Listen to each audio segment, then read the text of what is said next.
Mecánico que se respeta y es muy eficiente, es el que se gasta la gasolina de su cliente. Lo miras paseando con su familia en tu carro, según lo anda calando porque algo le suena raro.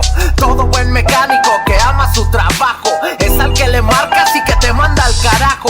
Tienes que ir a visitarlo hasta su taller y los vecinos dicen que no lo ven desde ayer. Mecánico que se respeta para recomendarlo, es el que sabe que tiene el carro al escucharlo. Sabes que es buen mecánico cuando tiene hasta fila, que dice que te la cambió pues no servía tu pila. Se te descargó el carro por el alternador, se lo llevas y dice que necesita otro motor. Mecánico que se respeta, se le ve el fundillo y cuando arma un motor siempre le sobra un tornillo.